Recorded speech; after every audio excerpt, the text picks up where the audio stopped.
사랑하는 성도 여러분, 좋은 아침입니다. 이제 한 주의 끝이 보이기 시작하는 목요일입니다. 하지만 믿음의 사람에게는 주말보다 더 중요한 것이 있습니다. 바로 하루의 시작을 하나님께 드리는 것입니다. 오늘 하나님께 우리의 생각과 계획을 맡기며 하나님이 준비하신 은혜로 하루를 채워가는 귀한 믿음의 시간이 되기를 바랍니다.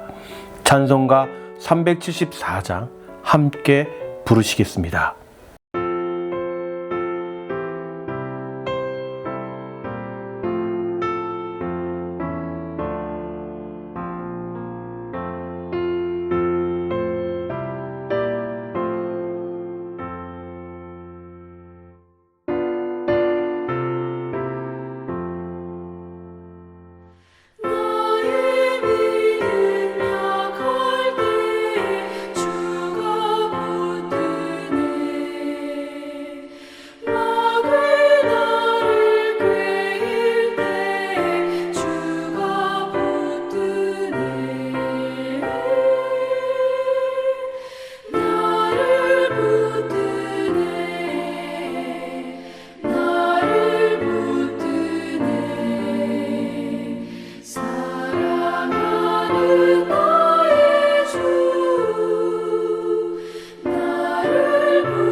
나를 귀히 보시고 항상 붙드네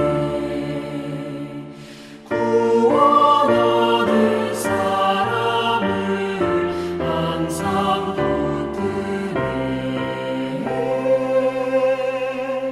나를 붙드네 나를 붙드네 사랑하는 나의 주 나를 붙드네 나의 영혼 약할 때 주가 붙드네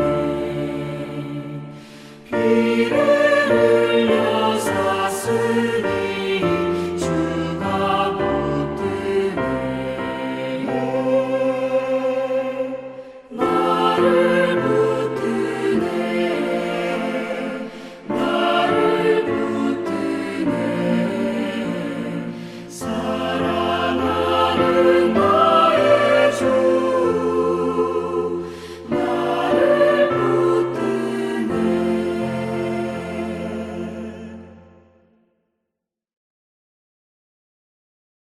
주기도문으로 함께 기도하겠습니다.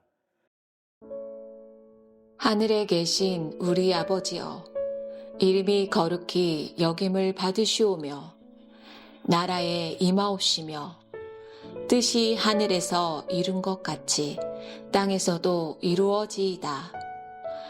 오늘날 우리에게 일용할 양식을 주옵시고, 우리가 우리에게 죄 지은 자를 사하여 준 것 같이 우리 죄를 사하여 주옵시고, 우리를 시험에 들게 하지 마옵시고 다만 악에서 구하옵소서. 대개 나라와 권세와 영광이 아버지께 영원히 있사옵나이다. 아멘. 오늘 우리에게 주신 생명의 말씀은 마태복음 24장 15절에서 28절 말씀입니다. 그러므로 너희가 선지자 다니엘이 말한 바 멸망에 가증한 것이 거룩한 곳에 선 것을 보거든 읽는 자는 깨달을진저. 그때 유대에 있는 자들은 산으로 도망할지어다. 지붕 위에 있는 자는 집 안에 있는 물건을 가지러 내려가지 말며 밭에 있는 자는 겉옷을 가지러 뒤로 돌이키지 말지어다.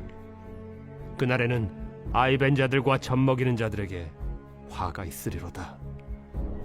너희가 도망하는 일이 겨울에나 안식일에 되지 않도록 기도하라. 이는 그때 큰 환난이 있겠음이라. 창세로부터 지금까지 이런 환난이 없었고 후에도 없으리라.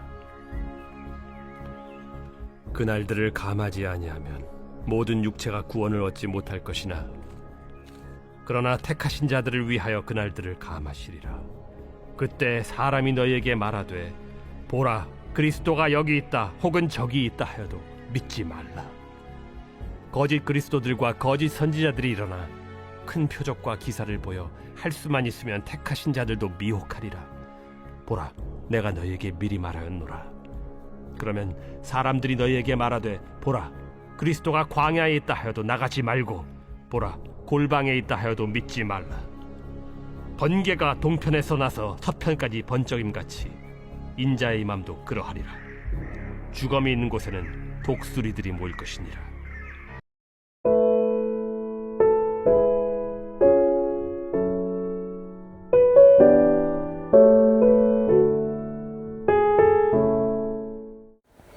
예수님은 마태복음 24장에서 마지막 때에 대해 계속 말씀하십니다. 오늘 본문은 그 말씀 가운데 매우 긴박한 경고가 담겨져 있는 부분입니다. 예수님은 15절에서 이렇게 말씀하십니다. 멸망에 가증한 것이 거룩한 곳에 선 것을 보거든. 이 말씀은 구약 다니엘서에 나오는 예언을 가리킵니다.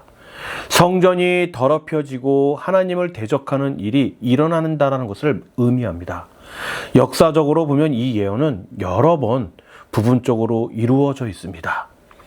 예루살렘 성전이 로마에 의해 파괴되었을 때도 이 말씀이 이루어졌습니다. 그러나 예수님은 단순히 역사적인 사건만 말씀하신 것이 아니라 하나님을 대적하는 세력과 영적인 혼란이 일어나는 시대를 말씀하는 것입니다. 그래서 예수님은 매우 긴박한 표현을 사용하십니다. 16절입니다. 그때 유대에 있는 자들은 산으로 도망할지어다. 지붕 위에 있는 사람도 내려가지 말고 밭에 있는 사람도 겉옷을 가지러 돌아가지 말라고 말씀하십니다. 이 말씀은 그만큼 상황이 긴박할 것이라는 의미를 하고 있습니다. 그리고 예수님은 그 시대를 이렇게 설명합니다. 21절입니다. 창세로부터 지금까지 이런 환난이 없었고 후에도 없으리라. 마지막 때에는 세상에 큰 혼란과 고통이 있을 거라고 말씀하십니다. 그러나 그 가운데에서 하나님은 한 가지 중요한 말씀을 하십니다. 22절입니다. 택하신 자들을 위하여 그날들을 감하시리라. 하나님은 자신의 백성을 잊지 않으셨습니다.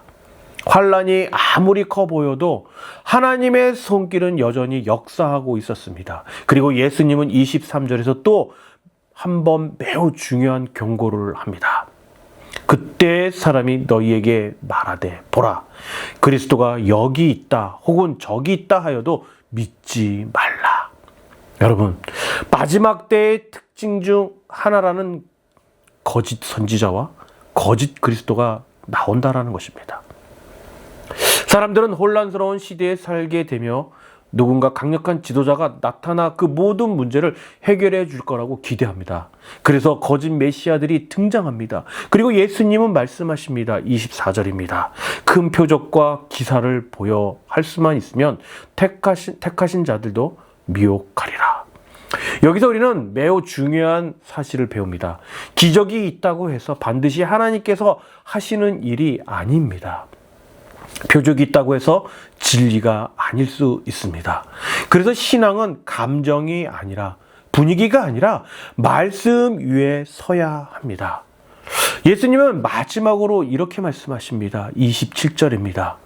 번개가 동편에서 나서 서편까지 번쩍임같이 인자의 임함도 그러하리라. 예수님의 재림은 숨겨진 사건이 아닙니다. 어느 한 곳에서 몰래 일어나는 일이 아닙니다. 모든 사람이 알 수 있도록 분명하게 나타나는 사건입니다. 그래서 예수님께서 보라, 내가 너희에게 미리 말하노라 라고 말씀하신 것입니다. 사랑하는 성도 여러분, 예수님이 이 말씀을 하신 이유는요, 우리에게 두려움을 주기 위함이 아니라 깨어 있으라고 하시기 위함입니다. 마지막 때를 살아가는 신앙은 분별하는 신앙입니다. 사람의 말보다 하나님의 말씀을 붙잡는 믿음입니다. 혼란 시대 속에서도 말씀 위에 서서 흔들리지 않는 믿음입니다. 첫숨 아침 기도를 통해 하나님 앞에 나오는 이유도 바로 이것입니다. 우리의 마음에 세상에 흔들리지 않고 하나님의 말씀 위에 굳게 서기 위해서입니다. 오늘도 하나님께서 우리에게 깨어있는 믿음과 분별하는 지혜를 주시기를 바랍니다. 함께 기도하겠습니다. 사랑과 은혜가 많으신 하나님 아버지, 오늘 아침도 우리를 깨워주셔서 주님의 말씀 앞에 서게 하시니 진심으로 감사를 드립니다. 세상이 혼란하고 많은 미혹이 있는 시대를 살아가고 있지만 우리의 믿음이 흔들리지 않도록 붙들어 주시옵소서. 사람의 말이 아니라 하나님의 말씀을 붙잡는 믿음을 주시고 어떤 상황 속에서도 진리를 분별하는 지혜를 허락하여 주시옵소서.